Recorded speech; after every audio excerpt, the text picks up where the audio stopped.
तो नमस्कार विद्यार्थियों,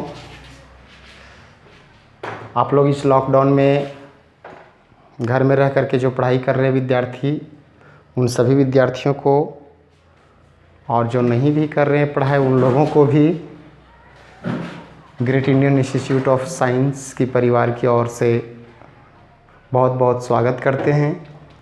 और आप लोग जो हैं विशेषतः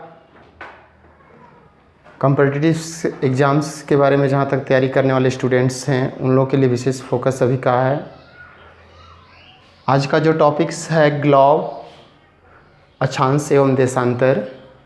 तो इससे संबंधित पिछली क्लास में मैंने आप सबों को बहुत सारी जानकारियाँ ग्लोब से संबंधित दिए हुए थे, अक्षांश के बारे में बताए थे और अक्षांश रेखा के बारे में भी बताए थे। मैं एक छोटी सी सारांश के तौर पर आप लोगों को पिछली क्लास की जानकारी दे देना चाहता हूँ कि ग्लोब जहाँ तक बताया गया था कि ये पृथ्वी का एक प्रतिरूप है, पृथ्वी का एक नमूना है। पूरे पृथ्वी का वर्णन अगर किसी में किया जाता है तो वो है ग्लोब। अब ग्लोब में हम लोग देखते हैं कि बहुत सारे जो हैं अक्षांश रेखाएं होते हैं जो बाएं से दाएं खिंची हुई है, वो अक्षांश रेखा के बारे में बताया गया था और अक्षांश के बारे में भी बताया गया था। तो पृथ्वी को दो भागों में जो डिवाइड करता है, दो गोलार्धों में जो विभाजित कर रहा था, उसको हम लोग बताए थे भूमध्य रेखा। उसको इंग्लिश में इक्वेटर बोलते हैं क्योंकि हम इसका अर्थ भी बता चुके थे, इक्वल से बना हुआ है ये वर्ड। और इसको विषुवत वृत्त भी कहा जाता है। और विशेष रूप में जो है इस भूमध्य रेखा से जो 0 डिग्री अक्षांश है, उस 0 डिग्री अक्षांश से प्रत्येक एकक डिग्री के अंतराल पर एकक रेखाएं खींची गई है। और इस प्रकार से नॉर्थ पोल तक, उत्तरी ध्रुव तक और दक्षिणी ध्रुव तक जो है 90 जो हैं डिग्रियां अंश का निर्माण करते हैं। और इस प्रकार से कुल अक्षांशों की संख्या, हम पीछे क्लास में भी आपको बताए थे कि कुल अक्षांशों की संख्या बात करेगा तो यहाँ टोटल जो है वो 0 से लेकर के 90 उत्तरी नॉर्थ पोल तक और साउथ पोल तक जो है 90, ठीक है। तो दोनों तरफ से 90 180 प्लस एक भूमध्य रेखा बराबर 181। कुल अक्षांशों की बात करेगा तो 181 है। जबकि अक्षांश रेखा की बात करेगा तो वो हमारा हो जाएगा इसमें 181 में जो है 2 माइनस हो जाएगा, अर्थात 179 हो जाएगा। ये 2 माइनस कहाँ से किए थे उस दिन भी बताए थे कि ये जो 90 डिग्री पर जो है वो एक रेखा का निर्माण नहीं करता है, वो एक बिंदु का निर्माण करता है। तो इस आधार पर जो है अक्षांश रेखाओं की क्वेश्चन रहेगा तो 179 बोलेंगे, ठीक है। और अक्षांशों की बात करेगा तो 181 हो जाएगा। तो यहाँ एक क्वेश्चन बनता था, इसमें बताया गया था कि आखिर ये ज़रूरत क्यों पड़ा, उसके बारे में भी सारांश बता चुके थे, उस दिन क्लास ले चुके थे पिछला क्लास में, कि ये विशेष रूप से जो है पृथ्वी के किसी भी स्थानों की स्थिति को दर्शाने के लिए अक्षांशों की आवश्यकता हुई। दूसरी चीज़ है कि अक्षांश रेखा जो खींचा गया वो एक कोण के आधार पर जो खींचा गया, क्योंकि कोण का निर्माण करता है प्रत्येक एकक डिग्री के अंतराल पर जो है कोण का निर्माण करता है। तो उस आधार पर जो है हम लोग अक्षांश के बारे में पढ़ चुके थे, अक्षांश की विशेषताओं के बारे में जान चुके थे और कौन कौन से अक्षांश हैं उसके बारे में जान चुके थे, जिसमें से Tropic of Cancer and Tropic of Capricorn, अर्थात कर्क रेखा, कर्क वृत्त और एक मकर वृत्त। इसके सहयोगी अन्य 2 वृत्त जाने थे, आर्कटिक वृत्त 66.5 डिग्री उत्तरी में और 66.5 डिग्री दक्षिणी में अंटार्कटिका वृत्त था। तो इस प्रकार से हम लोग कुछ फैक्ट नाम के जो अक्षांश थे उनके बारे में समझ चुके थे, अक्षांश रेखाओं के बारे में जान चुके थे। उसमें ताप कटिबंधों के बारे में बताया गया था, उनके बीच की दूरियों के बारे में बताया गया था, ठीक है। साथ ही साथ उसको समांतर रेखा भी कहा जाता है, वो किस कारण से कहा जाता है उसके बारे में भी बताए हुए थे। और उसके अलावे भी कितनी दूरियां हैं वो भी बताया गया था कि 2 अक्षांशों के बीच दूरी कितनी है। 2 अक्षांशों के बीच के क्षेत्र को कटिबंध या जोन के नाम से जाना जाता है, उसके बारे में भी बताया गया था। तो हम अक्षांश के बारे में टोटल जानकारी कर चुके थे। आज का जो हमारा टॉपिक्स है वो है देशांतर के बारे में, देशांतर रेखा के बारे में, और एक इसमें जुड़ेगा वो है अंतर्राष्ट्रीय तिथि रेखा, जिसको इंटरनेशनल डेट लाइन के नाम से भी जाना जाता है आज, और उसके बारे में भी जानकारी करेंगे हम लोग, और ज़्यादा से ज़्यादा उसके बारे में समझेंगे, जानेंगे, प्रयास करेंगे, ठीक है, और सीखेंगे एक दूसरे से मिल कर के, जिससे क्या होगा कि हमारा जितने भी तरह के क्लासेस, जितने भी तरह की कमजोरियां रहेगा वो दूर होने का प्रयास करेंगे। हाँ, एक चीज़ है कि इंटरनेशनल डेट लाइन के बारे में जब बताएंगे तो उसमें कुछ मटेरियल्स की मेरे पास आवश्यकता थी, लेकिन थोड़ा सा कमी की वजह से हम उसको कोशिश करेंगे कि मैप के माध्यम से ही उसको ग्लोब की छाप करके ही आपको पूरा प्रयास करेंगे बताने का, ताकि आपको क्लियर हो सके, ठीक है। तो चलिए आज हम लोग देर ना करेंगे और क्लास स्टार्ट करते हैं, और वो क्लास है आज का हमारा देशांतर और अंतर्राष्ट्रीय तिथि रेखा। तो सबसे पहले हम देशांतर के बारे में जानेंगे। तो देशांतर क्या है?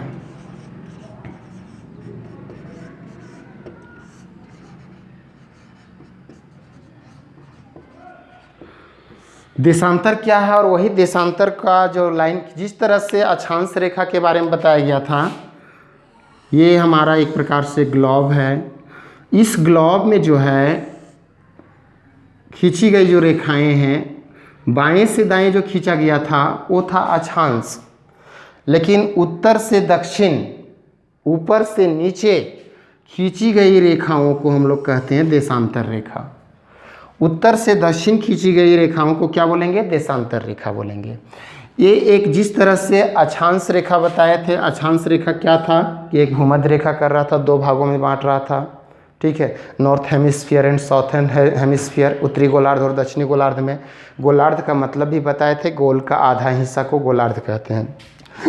तो यहाँ पर भी जो देख रहे हैं आप, ये उत्तर से दक्षिण अर्थात नॉर्थ से साउथ की ओर खींचा गया एक रेखा दिखाई दे रहा है। ये रेखा का नाम है 0 डिग्री देशांतर रेखा, ठीक है। ये 0 डिग्री देशांतर रेखा जिस तरह से ये भूमध्य रेखा दो गोलार्धों में विभाजित कर रहा था, ठीक उसी प्रकार से ये जो 0 डिग्री देशांतर रेखा है, ये 0 डिग्री देशांतर रेखा भी क्या कर रहा है? पृथ्वी को दो गोलार्धों में विभाजित कर रहा है। इधर बाएं साइड वाला हिस्सा हो जाएगा वो पश्चिमी गोलार्ध कहलाएगा, जबकि दाएं साइड वाला जो हिस्सा होगा, आधा हिस्सा, उसको कहते हैं पूर्वी गोलार्ध।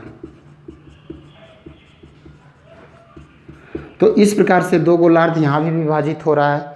वहाँ जो हम बताए थे कि इसमें जो था वो भूमध्य रेखा क्या था, उसमें कई गो नाम पुकारे थे, 0 डिग्री अक्षांश रेखा, भूमध्य रेखा, विषुवत रेखा, ठीक है।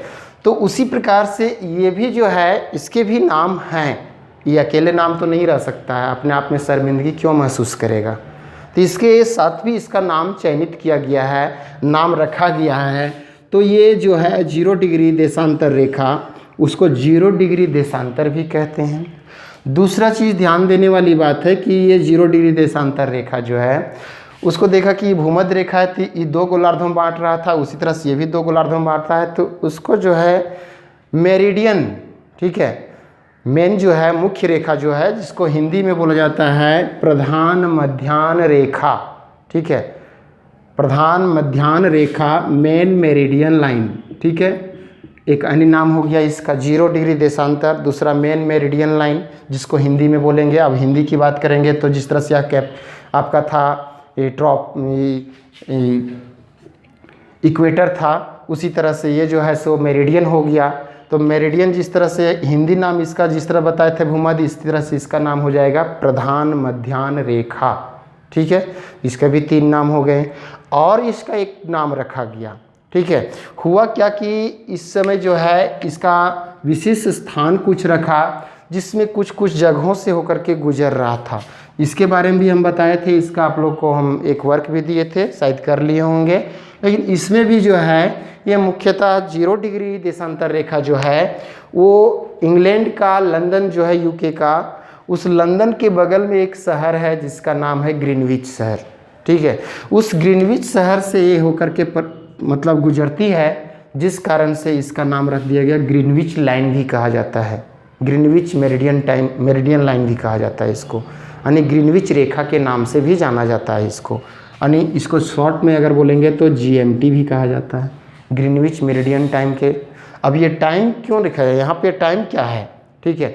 तो अभी हम इसके बारे में पूरा क्लियर करेंगे और जानने का प्रयास करेंगे।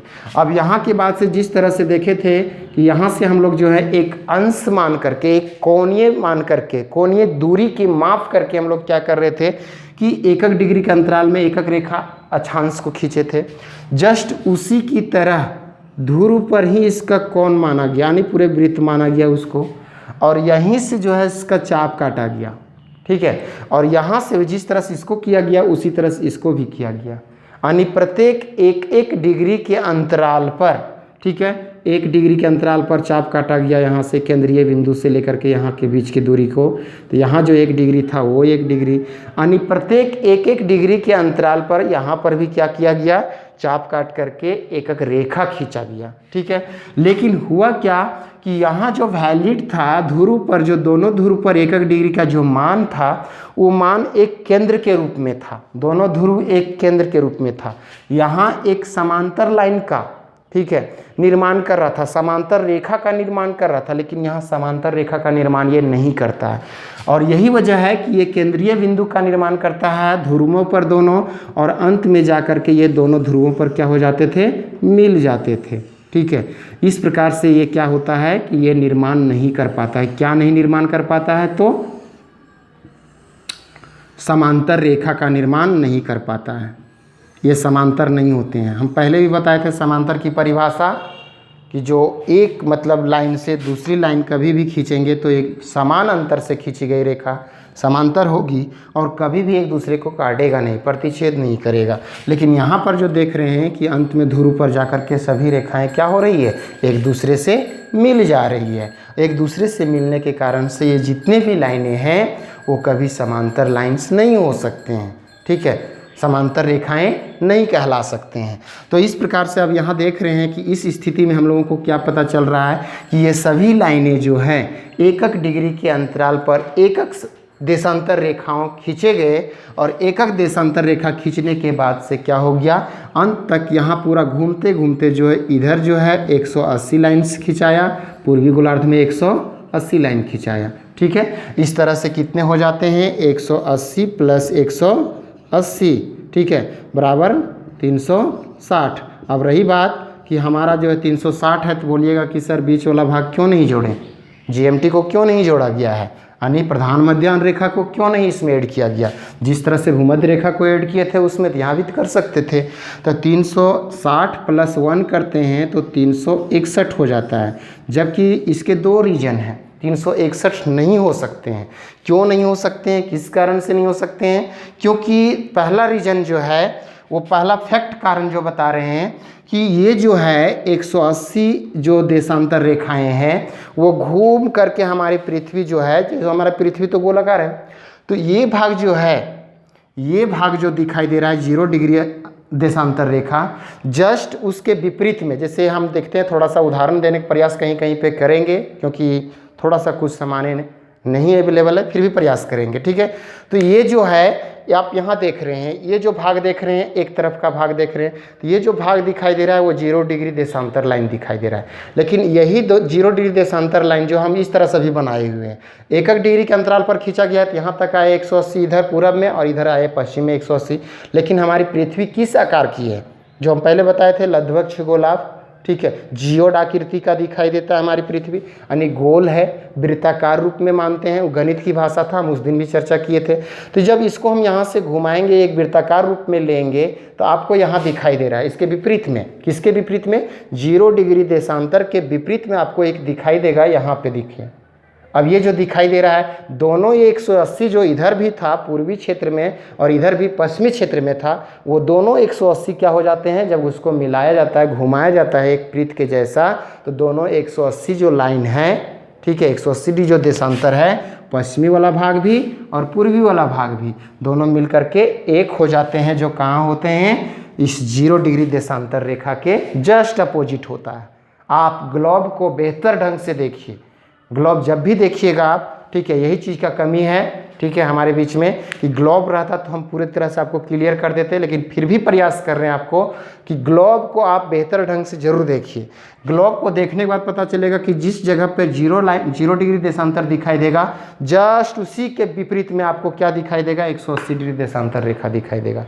अब वहाँ 180 डिग्री देशांतर रेखा इधर पश्चिम में भी दिखाए हैं हम, वेस्ट में भी, और इधर भी ईस्ट में भी दिखाए हैं, पूरब में भी दिखाएं। तो इसका मतलब 2 ठो है 180 डिग्री देशांतर रेखा? नहीं, यही कंफ्यूज को आपको दूर करना है, ठीक है। ये 180 डिग्री जो देशांतर रेखा है वो एक ही रेखा है जो दोनों जाकर के एक जगह पर मिल जाते हैं। इस तरह से क्या होगा कि 180 दो जगह नहीं गिनाएगा, 180 डिग्री जो है वो एक ही गिनाएगा। इस प्रकार से क्या हो जाएगा, 361 जो बोलते हैं वो 361 नहीं है, बल्कि 180 360 है। बीच वाला को जोड़ करके ही यहाँ रखा गया है 360।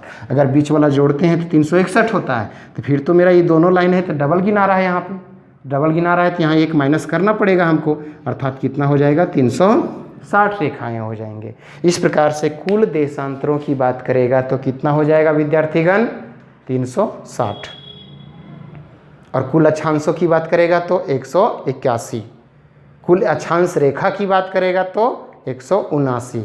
और इसमें देशांतर पूछे या देशांतर रेखा पूछे, क्योंकि हर बार ये लाइन बनाता है, बिंदु यहाँ कहीं नहीं बनता है, ठीक है। इस प्रकार से कुल देशांतरों की संख्या बोलेगा तो कितना हो जाएगा, 360 देशांतर रेखाएं हैं, या कुल देशांतरों की संख्या भी 360 है, ठीक है। अब इसकी क्या आवश्यकता हुई, क्यों जरूरत पड़ा? जिस तरह से अक्षांश रेखा की जरूरत हम लोग देखे थे कि अक्षांश रेखाएं किस लिए जरूरत पड़ा था, तो अक्षांश रेखाएं क्या कर रहा था, किसी भी स्थान की स्थिति को वो डोनेट कर मतलब इंडिकेट कर रहा था, उसकी स्थिति के बारे में बतला रहा था अक्षांश रेखा, प्लस में जलवायु के बारे में भी बता रहा था, ठीक है।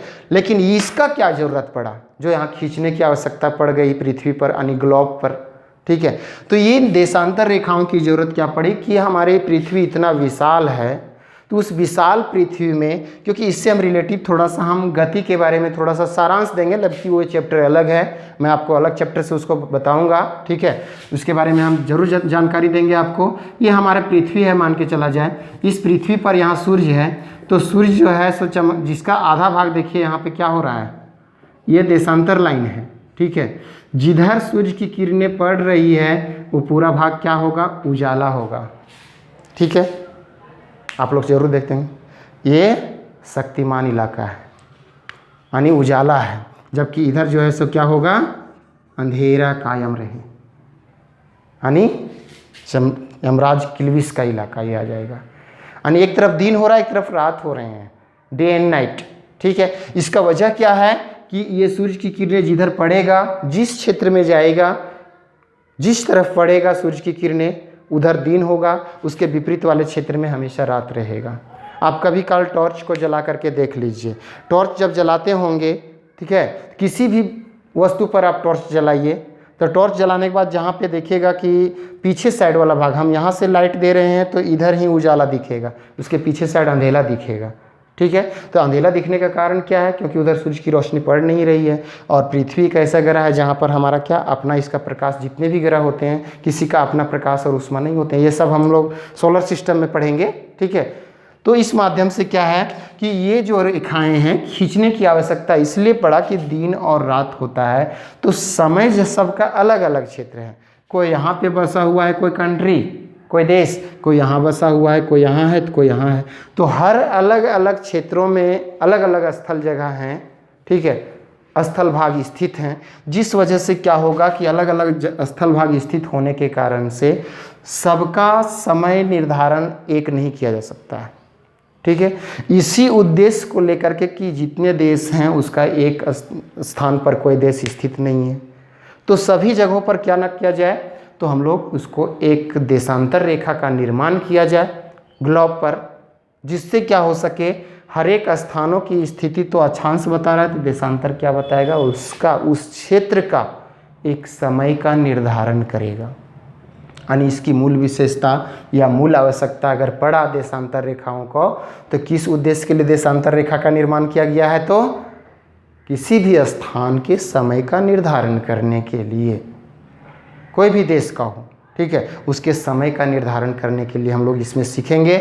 और इसी से बहुत ज़्यादा क्वेश्चन पूछता है कि कैसे हम लोग किसी भी क्षेत्र का समय का निर्धारण करेंगे, इसके बारे में भी हम लोग बताएंगे। लेकिन पहले हम लोग देशांतर रेखा की पूरी विशेषताओं को समझ लेते हैं। ठीक है, तो इस प्रकार से देशांतर रेखा किस लिए ग्लोब पर निर्माण किया गया, तो किसी भी स्थान के समय का निर्धारण करने के लिए। ये था आपका देशांतर रेखाएं। दो देशांतर रेखाओं के बीच की जो दूरी होती है, जिस तरह से उसमें बताए थे, ठीक है, दो देशांतर रेखाओं के बीच की जो दूरी होती है 111.32 किलोमीटर होता है। वहाँ जो था दो अक्षांश रेखाओं के बीच की दूरी क्या था, मात्र 111 किलोमीटर था। जबकि दो देशांतर रेखाओं के बीच की दूरी कितनी है, 111.32 किलोमीटर होती है। लेकिन याद रहे कि ये 111.32 किलोमीटर सभी जगह पर समान नहीं होते हैं। जिस तरह से अक्षांश रेखाओं में सभी जगह पर समान था, ये समान नहीं होते हैं। हम पहले भी बता चुके कि ये क्या हैं, एक दूसरे से जाकर के कहाँ पे, दोनों ध्रुवों पर एक दूसरे से मिल जाते हैं। ठीक है, तो कहाँ से समान रह पाएगा, अंत में जाकर के इसकी दूरी ध्रुवों पर क्या हो जाती है, देशांतर रेखाओं के बीच की दूरी जो है ध्रुवों पर जीरो हो जाती है, कोई किलोमीटर नहीं होता है। एक ही बिंदु में जाकर के सभी रेखाएं क्या हो जाती है, मिल जाती है। इसका मतलब है कि 111.32 किलोमीटर कहाँ सबसे अधिकतम दूरी है इसका दो देशांतर रेखाओं का, तो भूमध्य रेखा के पास। ये क्वेश्चन बहुत बार पूछा गया है एग्जाम्स में कि दो देशांतर रेखाओं की अधिकतम दूरी कहाँ होगी, तो विषुवत रेखा भूमध्य रेखा के पास अधिकतम दूरी होती है।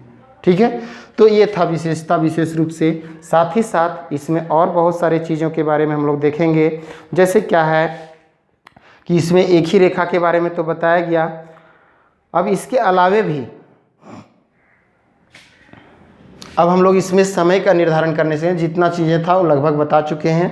ठीक है, अब हम लोग समय का निर्धारण करने के लिए सीखेंगे कि कैसे हम लोग का जो है, हम लोग देख रहे हैं यहाँ पे टोटल हमारी पृथ्वी का मान कितना है, 360 डिग्री। ठीक है, दो फैक्टर बताए थे, इसमें से पहला फैक्टर था 180 डिग्री, जो देशांतर रेखा है वो एक ही लाइन है, इस वजह से 361 नहीं हो सकते हैं, यही कारण है। दूसरा चीज़ है कि एक हमारा पृथ्वी एक वृत्ताकार सर्कल का निर्माण करती है, और एक सर्कल का मान हमेशा 360 ही होता है। ठीक है, इस माध्यम से दूसरा भी रीजन वही है। तो दोनों कारणों से टोटल देशांतर की संख्या कितनी है, तो 360 है। अब रही बात कि ये 360 है, अब हमारी पृथ्वी क्या करती है, हम लोग पृथ्वी की मोशन पढ़ेंगे, गति के बारे में पढ़ेंगे। ठीक है, तो पृथ्वी दो तरह की गतियाँ करती है। ठीक है, थोड़ा सा इसके बारे में हम लोग संक्षेपण करते हैं, इसलिए संक्षेपण करना आवश्यक हो जा रहा है क्योंकि इससे संबंधित हम लोगों का रिलेटेड चीज़ें ये सब हम लोग पढ़ रहे हैं अभी।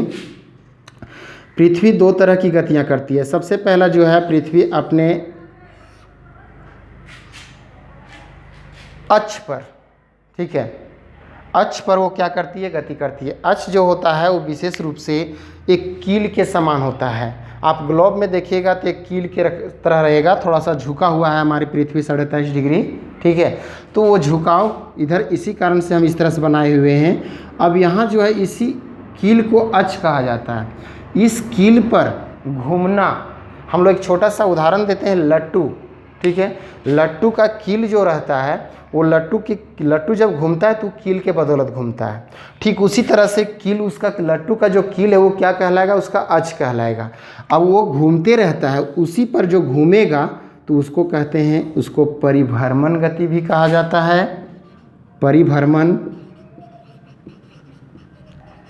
या तो उसको कहेंगे घूर्णन गति। ठीक है, दो तरह की गतियाँ कर रहा है। यहाँ पहला गति था परिभ्रमण गति या घूर्णन गति, उसी को कहते हैं। अब पृथ्वी जो है, हम लोग देखते हैं कि पृथ्वी एक चक्र पूरा करने में, ठीक है, एक घूर्णन को पूरा करने में, जैसे यहाँ अभी हम खड़े हैं इधर मुंह करके, तो हम यहाँ से इसी जगह पर घूम करके यहाँ पे फिर हम अपना चक्र पूरा करने में जितना समय लगाएंगे वो हमारा एक घूर्णन समय कहलाएगा। तो यहाँ से यहाँ तक पूरा करने में उसको कितना समय लगाता है, तो एक घूर्णन को पूरा करने में उसको 23 घंटा 56 मिनट और 58 सेकेंड है, लेकिन माना जाता है 24 घंटा। ठीक है, 24 घंटे में वो एक चक्र को पूरा कर लेता है, जिसको हम लोग एक दिन कहा जाता है। दिन रात मिला करके एक दिन होता है 24 घंटे के बराबर, ठीक है, वो एक दिन के बराबर हो गया। अब उसी एक दिन में, उसी एक 24 घंटे में क्या प्रतिक्रिया करता है, उसका क्या प्रभाव पड़ता है, तो जब घूर्णन करता है तो उस दौरान में क्या होते हैं, दिन और रात होते हैं, यही प्रक्रिया है। तो 3 चीज़ें हैं, पहला घूर्णन करता है, दूसरा घूर्णन में क्या होता है, समय कितना लगता है, 24 घंटे का समय लगता है। तीसरा चीज़ है कि घूर्णन के प्रक्रिया के कारण से क्या होते हैं, उसमें दिन और रात होते हैं। किस पर घूर्णन करता है, तो अक्ष पर, अक्ष पर घूर्णन करता है। किस पर वो घूम रहा है, तो अक्ष पर। लेकिन देखिएगा विद्यार्थीगण कि लट्टू जब वो घूम रहा है, ये लट्टू जो है, इस लट्टू को जो कील रहता है, वो कील में जब घूम रहा है लट्टू, तो लट्टू घूमता है जब, तो घूमते घूमते देखिएगा कि एक ही जगह पर वो नहीं बार बार घूमते रहता है, घूमते घूमते क्या करते रहता है, धीरे धीरे आगे भी बढ़ता है, ठीक है। ठीक उसी तरह से पृथ्वी क्या करती है कि जब वो घूर्णन करती है, तो घूर्णन करने के दौरान में वो धीरे धीरे क्या करती है, रोटेट भी करते, सॉरी रेवोल्यूशन भी करती है। ये रोटेशन था, ये रेवोल्यूशन है, ठीक है। अर्थात वो क्या करेगा, घूमते घूमते क्या करेगा, किसी के चारों ओर भी घूमेगा। तो किसी के चारों ओर घूमना परिक्रमण कहलाता है। जैसे हम लोग कभी काल सुने होंगे और देखे भी होंगे विद्यार्थीगण कि शादी ब्याह में लोग बोलता है कि आप पंचकर्मा में परिक्रमा करो, कुंड में परिक्रमा करो, ठीक है। तो कभी काल यज्ञ में भी बोला जाता है परिक्रमा करने के लिए। परिक्रमा मतलब होता है किसी के चारों ओर घूमना। कभी दाह संस्कार में जाते होंगे, देखेंगे कि उसका जो श्मशान जहाँ जलाया जाता है, उसके चारों ओर परिक्रमा किया जाता है। तो परिक्रमा मतलब होता है किसी के चारों ओर घूमना। घूमना तो है ही, लेकिन किसी के चारों ओर जब घूमिएगा तो परिक्रमा कहलाएगा, ठीक है। तो इस तरह से ये क्या करेगा, अपने इस रोटेशन के साथ साथ रेवोल्यूशन भी करेगा, अर्थात वो किसी के चारों ओर भी घूमेगा। और वो किसके चारों ओर घूमेगा, तो सन के चारों ओर घूमेगा। इस प्रकार से एक परिक्रमा करते रहेगा, ठीक है। तो उस परिक्रमा को हम लोग कहते हैं चारों ओर, सूर्य के चारों ओर पृथ्वी को घूमने की प्रक्रिया परिक्रमण गति कहलाता है। इस तरह से दूसरी गति हुआ परिक्रमण गति, ठीक है। अब इस परिक्रमण गति कहाँ से घूमती है, तो यहाँ से यहाँ जाएगा, फिर इधर से इधर आएगा, मतलब इसकी प्रक्रिया हमेशा चलते रहता है, निरंतर चलते रहता है। और ये कहाँ, इसको कहते हैं कक्ष, जिसको ऑर्बिट के नाम से भी जाना जाता है, ठीक है। अक्ष हुआ अपने धुरी पर घूमना, कक्ष हुआ सूर्य के चारों ओर घूमना, ठीक है। तो इसका एक कक्ष पूछता है क्वेश्चन कि पृथ्वी का कक्ष किस आकार का है। चाहे पूछता है कि सूर्य के चारों ओर परिक्रमा किस रूप में करती है पृथ्वी, तो दीर्घवृत्तीय कक्ष उसमें क्वेश्चन रहता है। दीर्घवृत्तीय मतलब वृत्त तो है, लेकिन दीर्घवृत्तीय थोड़ा सा अंडे के जैसा इस तरह से रोटेट करती है। कभी भी आप इसका मैप में भी देखेंगे तो इसी तरह से दिखाई देगा आपको, ठीक है। तो इसको दीर्घवृत्तीय कक्ष कहा जाता है। तो इसमें 2 गतियाँ दिखाई दिया, एक घूर्णन, दूसरा चीज़ है कि कक्ष में घूमते हैं। इसका समय क्या लगता है, ये जो समय यहाँ घूर्णन करने में 24 घंटा लगा, लेकिन इसकी परिक्रमा करने में कितने घंटे का लगेगा, तो 365 दिन। इसको आधा में रखा गया है, सॉरी 1/4 रखा गया है।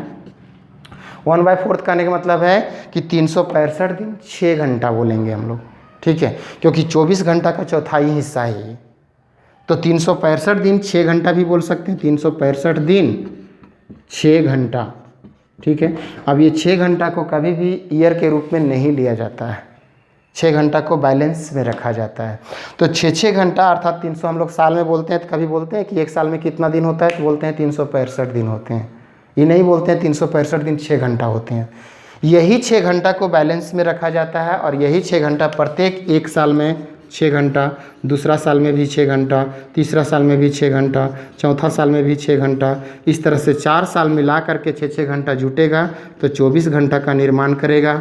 और ये 24 घंटा क्या होता है, एक दिन के बराबर हो जाता है, ठीक है। तो इस तरह से 24 घंटा बराबर एक दिन कह सकते हैं इसको हम।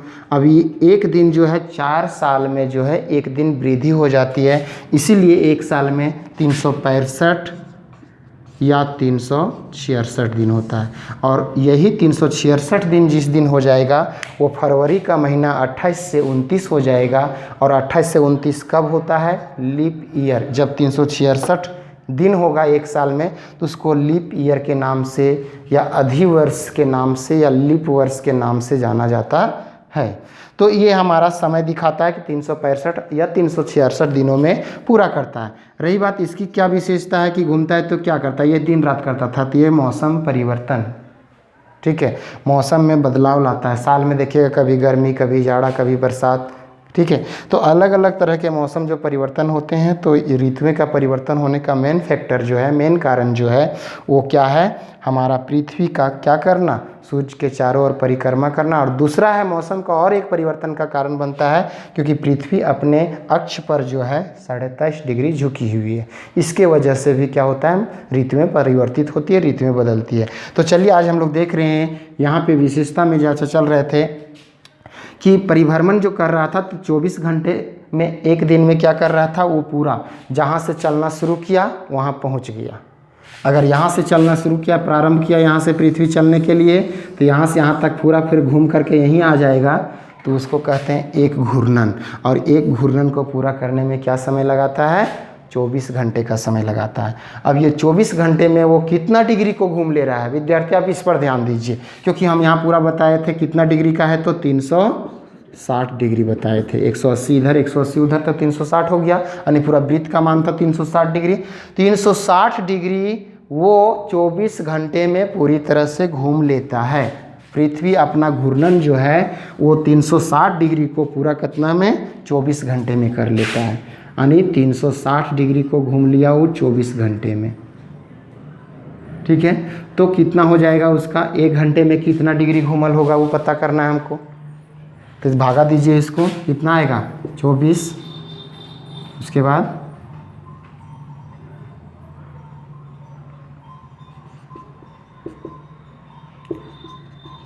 1 घंटा में जो है वो 15 डिग्री घूमेगा, ठीक है। 1 घंटा में 15 डिग्री घूमेगा। आप इसको काट लीजिए, 18 12, ठीक है, 90 6, 15 छक्का 90, यानी 1 घंटा में कितना घूमा, तो 15 डिग्री घूमा। अब 1 घंटा मतलब कितना मिनट, 60 मिनट, ठीक है। 60 मिनट में वो घूम ले रहा है 15 डिग्री, ठीक है, यानी 15 डिग्री को घूमने में 60 मिनट लगाया। 15 डिग्री बराबर 60 मिनट, तो 1 डिग्री बराबर कितना हो जाएगा, 60 बटा 15, 15 चौके 60, कितना लगाया, 1 डिग्री को पार करने में 4 मिनट।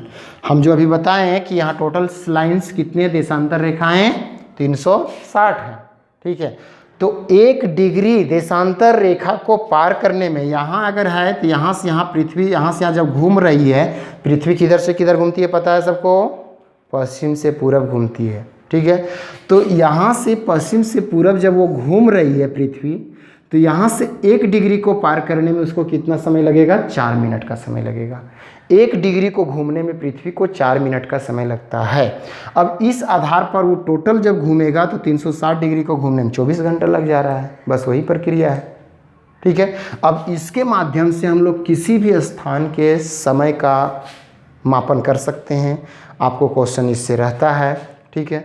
जैसे मान के चला जाए कि ये 0 डिग्री जो है प्रधान मध्याह्न रेखा ग्रीनविच मीन टाइम में जो है, यहाँ पर 12 बजे दोपहर है, ठीक है, दोपहर हो रहा है।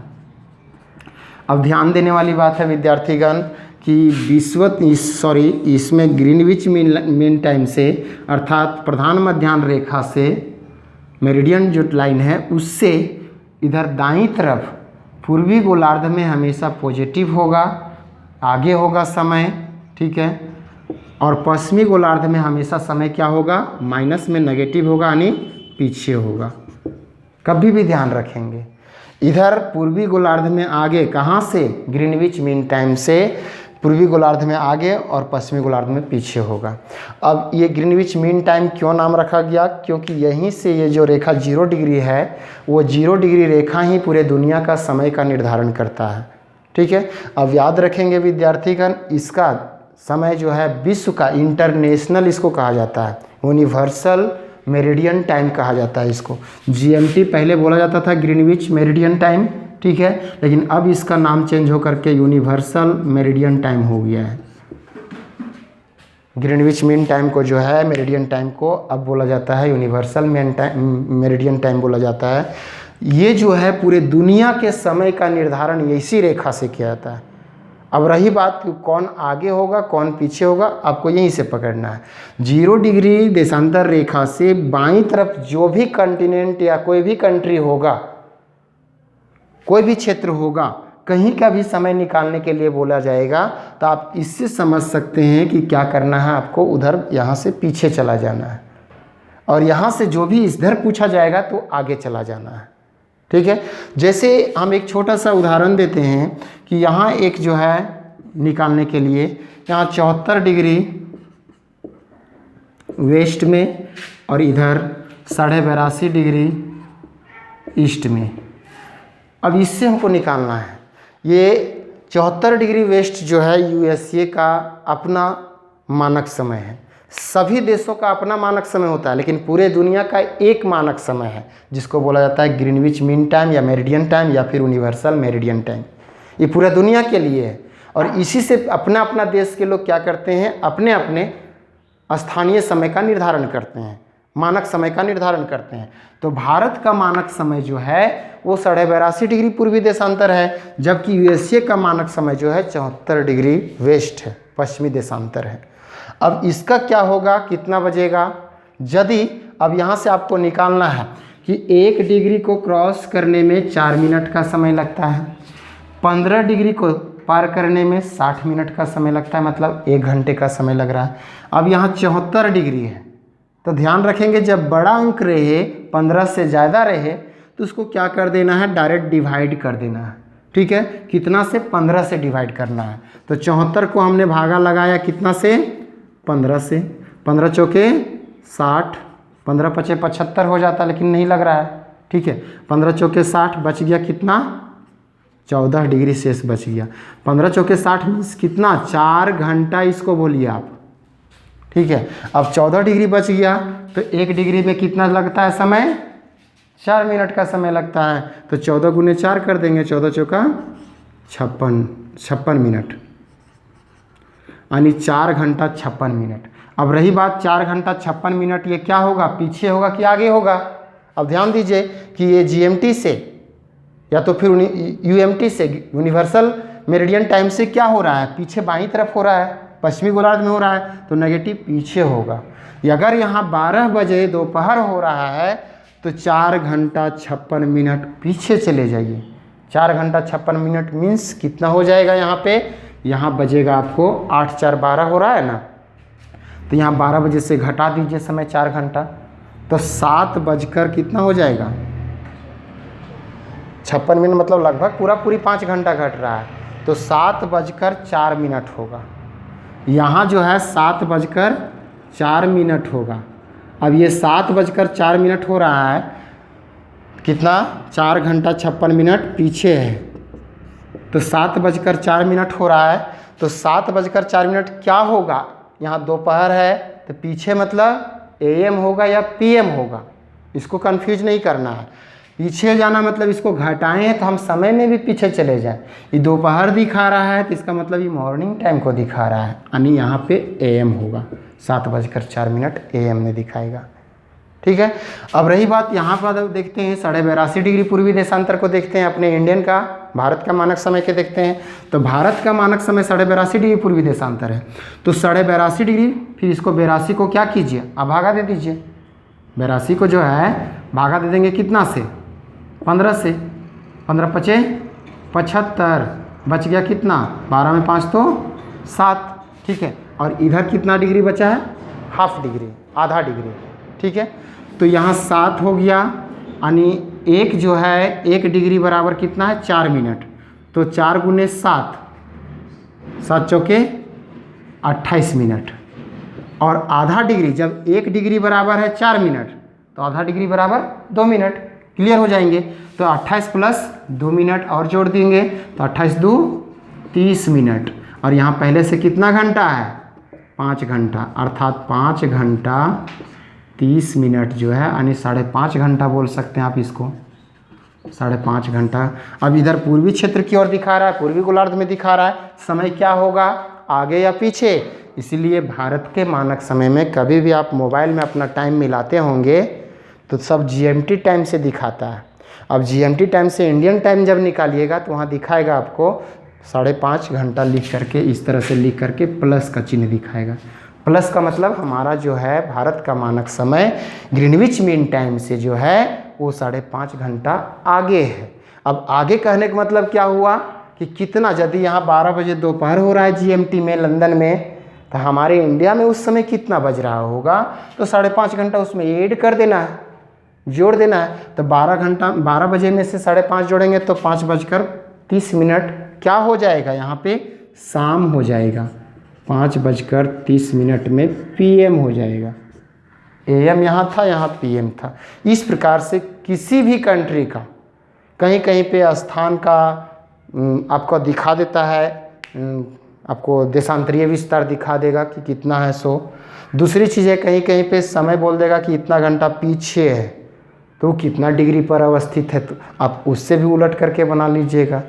तो इस प्रकार से ये समय का निर्धारण करने के लिए आप कभी भी जान सकते हैं। कहीं पर भी इसमें दिक्कत हो तो मेरे कमेंट्स बॉक्स पर ज़रूर से ज़रूर पूछें क्वेश्चन, या फिर नहीं समझ में आया तो ज़रूर से ज़रूर पूछें, ताकि हम इसका फिर से आपको क्लियर कर सकेंगे। ठीक है, फिर भी मेरा प्रयास रहा है कि पूरी तरह से आपको समय का निर्धारण करने के लिए आपको बता चुके हैं। ठीक है, अब हम लोग इसको हटाते हैं। अब हम लोग चलेंगे किस पर, विशेष रूप से अंतर्राष्ट्रीय तिथि रेखा पर। वो अलग टॉपिक्स था लेकिन हम इसी में आपको समाप्त कर रहे हैं। ठीक है, तो चलिए आज हम लोग देखते हैं अंतर्राष्ट्रीय तिथि रेखा क्या है।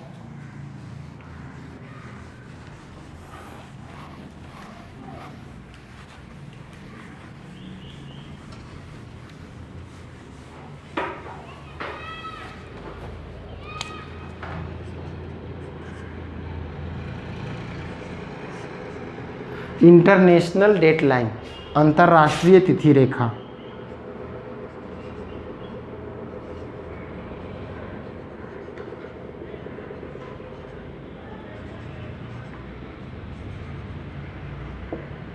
इंटरनेशनल डेटलाइन जिसको अंतर्राष्ट्रीय तिथि रेखा कहा जाता है, इसको बहुत अच्छा ढंग से समझने का प्रयास कीजिएगा विद्यार्थीगण, क्योंकि इससे बहुत सारे लोगों को जो है ना क्वेश्चन जो है सो बनता भी है, और दूसरा चीज़ है कि कंफ्यूज ज़्यादा बनाता है। स्टूडेंट्स को एक बार में नहीं, कम से कम तो 5 बार भी आप समझिएगा ना तो भी आपको कंफ्यूज बना रहेगा।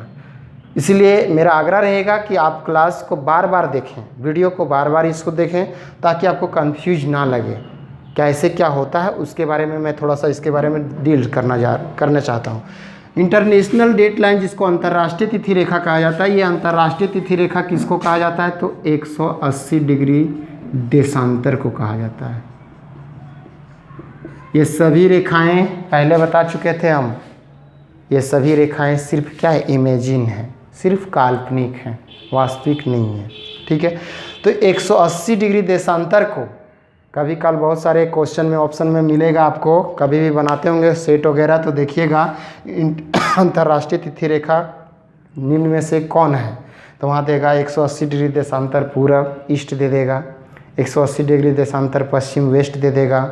ठीक है, 180 डिग्री देशांतर देगा, 0 डिग्री दे देगा, कोई भी दे सकता है, तो आपको कंफ्यूज नहीं होना है। 180 डिग्री देशांतर एक ही लाइन है, ना वेस्ट है ना ईस्ट है। अभी के क्लास में हम पीछे जानकारी आपको दे चुके हैं, क्योंकि इसको जब मिलाएंगे तो वो मिल जाएगा। और वो कहाँ होगा 180 डिग्री देशांतर रेखा, वो हमारा 0 डिग्री देशांतर रेखा के जस्ट विपरीत में होगा, अपोजिट में होगा। ठीक है, तो ये 180 डिग्री देशांतर जो है वो क्या है, कैसे है, उसके बारे में भी हम लोग क्लियर होते हैं। इसको डेट लाइन क्यों निर्धारित किया गया, इसका नाम दे दिया गया इंटरनेशनल डेट लाइन या अंतर्राष्ट्रीय तिथि रेखा क्यों रखा गया, क्योंकि ये लाइन जो है वो सीधा लाइन है। ठीक है, अब सीधा लाइन है तो देखिए इस प्रकार से एक सीधा लाइन है, लेकिन इस सीधी लाइन से जो है गुजारा जा रहा है, 180 डिग्री देशांतर को खींचा जा रहा है, तो हो क्या रहा है कि एक ऐसे देश हो रहे हैं जहाँ पर क्या हो जा रहा है, एक ही कॉन्टिनेंट में या बहुत सारा एक ही देश में 2 भाग हो जा रहे हैं। जब ये लाइन खींचा जा रहा है तो एक देश में 2 तिथियां हो जा रहा है।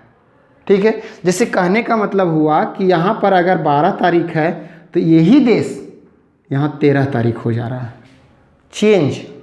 एक दिन परिवर्तन हो जाता है। अंतर्राष्ट्रीय तिथि रेखा जो है 180 डिग्री देशांतर को जैसे ही क्रॉस किया जाएगा, इधर से उधर जाएगा या उधर से इधर आएगा, तो एक दिन बदल जाता है, तिथि चेंज हो जाता है, तिथि में परिवर्तन आ जाता है और साथ साथ में दिन भी बदल जाता है। यही चीज़ कंफ्यूज रहता है। एक लाइन सिर्फ क्या कर दे रहा है, दिन बदल दे रहा है, जबकि है स्थान दोनों एक ही जगह पर। सिर्फ स्थान को, ये स्थान जो है एक ही स्थान पर जो है, यहाँ से व्यक्ति को अगर इधर क्रॉस कर गया, लाइन को खाली पार कर जाएगा तो वो एक तिथि चेंज हो जाएगा। अगर यहाँ 12 तारीख को आ रहा है, अगर इधर घुस गया, इधर आ गया वो, तो 11 हो जाएगा, चाहे 13 14 हो जाएगा।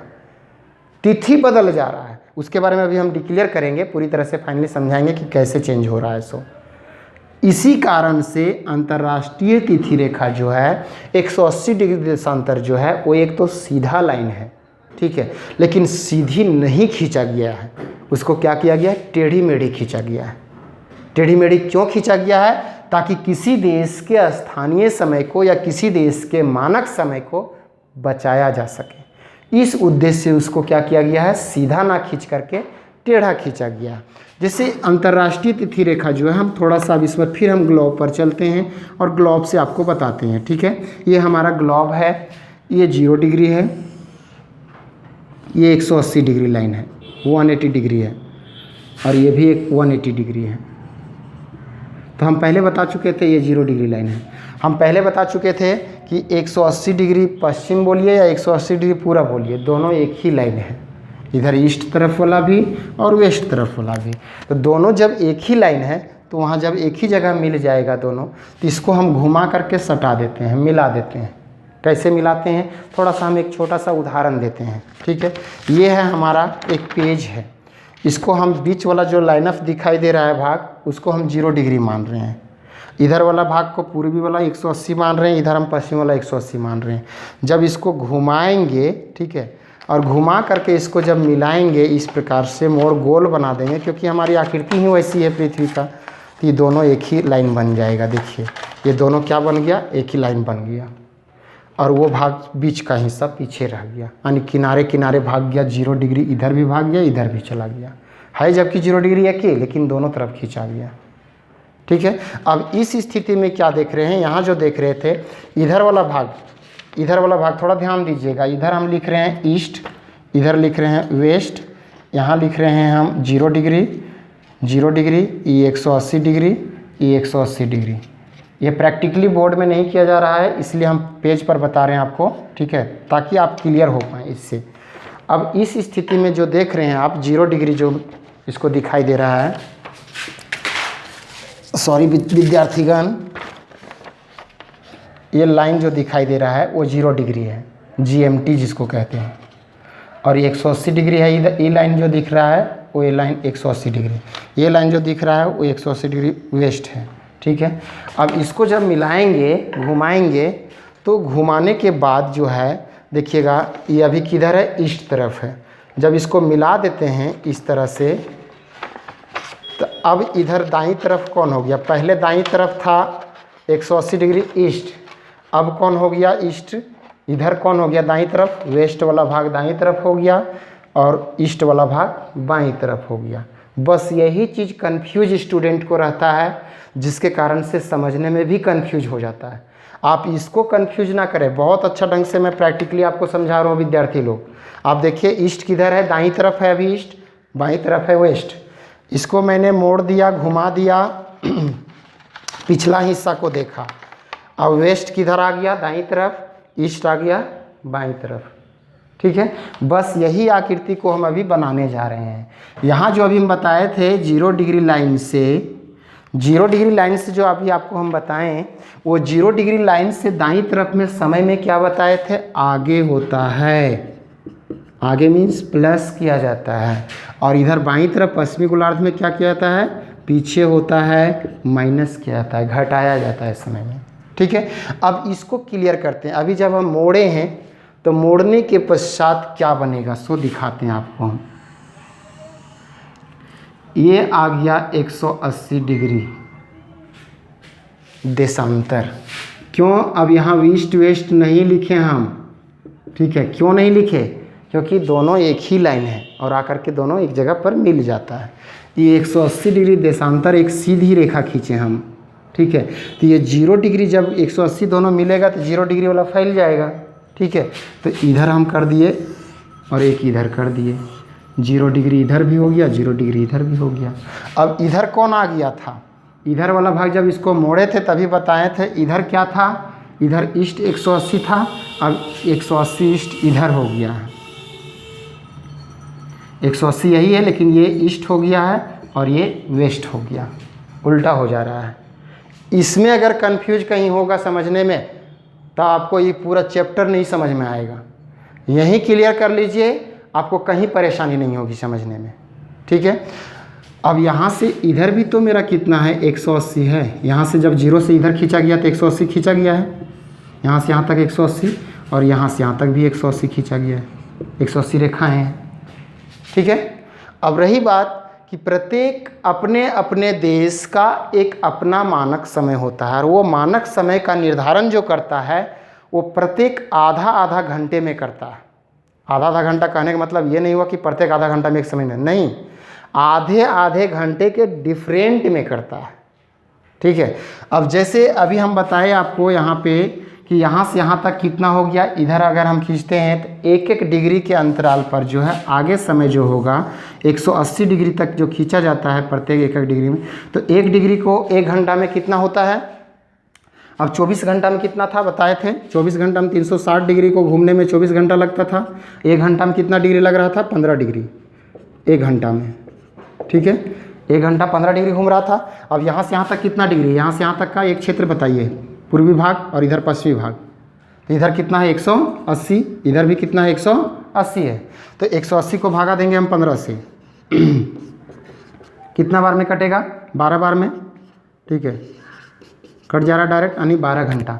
इधर मेरा 12 घंटा हो रहा है, इधर भी 12 घंटा हो रहा है, ठीक है। दोनों जोड़ देंगे पूरा यहाँ से यहाँ तक, 180 डिग्री वेस्ट से 180 डिग्री ईस्ट तक हम पूरा पश्चिम से पूरब को तुलना करेंगे तो कितना का आ जाएगा समय? 12 24 घंटे का आया ना। अब यही 24 घंटे में से अब बताएं कि प्रत्येक जो समय निर्धारण किया गया है, अंतर्राष्ट्रीय तिथि रेखा का मानक जो वैल्यू पे प्रस्तुत किया गया है कि प्रत्येक आधा घंटा के अंतराल में, मतलब समय में नहीं, आधे घंटा के अंतराल में एक एक रेखाएँ खींची गई, मतलब पूरे दुनिया का एक समय जोन बांटा गया प्रत्येक आधा घंटा में। तो 24 घंटा यहाँ पर बन रहा है, तो मीन्स आधा घंटा में 24 दूनी 48 हो रहा है, ठीक है। 24 दूनी 48 समय जोन बांटाया है। जब एक घंटा में जो है, मतलब आधा घंटा में एक समय जोन, जो भी समय जोन बांटा है यहाँ से यहाँ तक का दूरी वो कितना होगा? 30 मिनट, मतलब आधा घंटा। फिर यहाँ से यहाँ अगला समय जोन बांटेगा वो भी 30 मिनट होगा, आधा घंटा। यानी प्रत्येक आधे आधे घंटे में एक एक समय जोन को बांटा गया है। तो एक एक समय जोन बांटा गया तो हमारा टोटल घंटा था 24 घंटा। 24 घंटा दोनों तरफ से बन रहा है ना, मीन्स कितने समय जोन हो जाएंगे? 24 दूनी 48।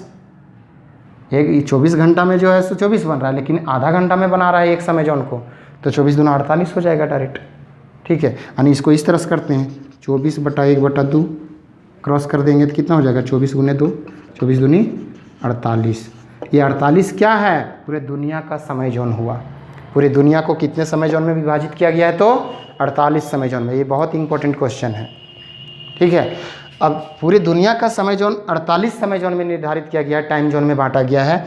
अब इस आधार पर क्या करना है, उसको 48 समय जोन को कितने कितने डिग्री पर निर्माण करेंगे समय जोन का, वो निर्धारण अब इसी से कर सकते हैं। कौन देश, कौन क्षेत्र कितना डिग्री पर वो निर्माण करेगा तो वो इसी से निर्धारित करेगा। अर्थात 360 था टोटल, तो 360 को मैंने भागा दिया कितना से? 48 समय जोन से। अब इसको भागा दीजिए, कितना बार में कटेगा? 48 समय जोन से भागा दीजिए तो इसको कितना बार में कटेगा? 5 7 35, 7 बार में कट जाएगा, ठीक है।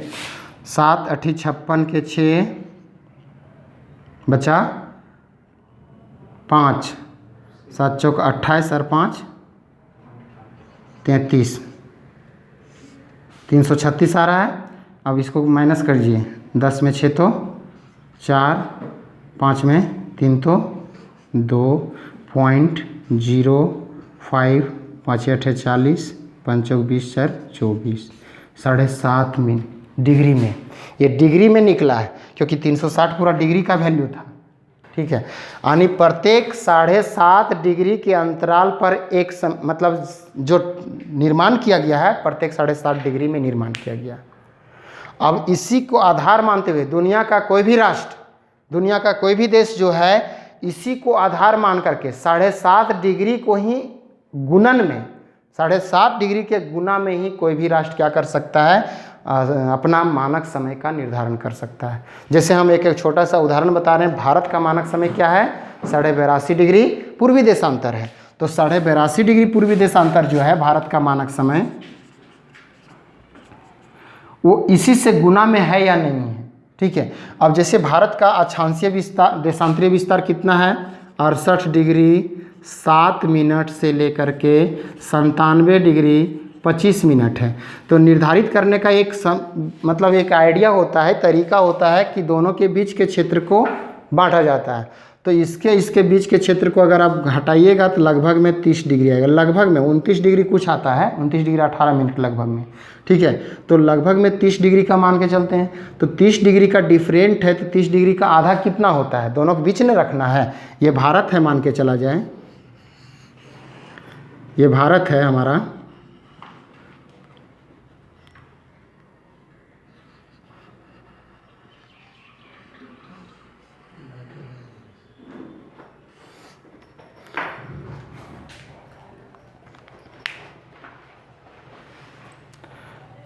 ठीक है विद्यार्थीगण।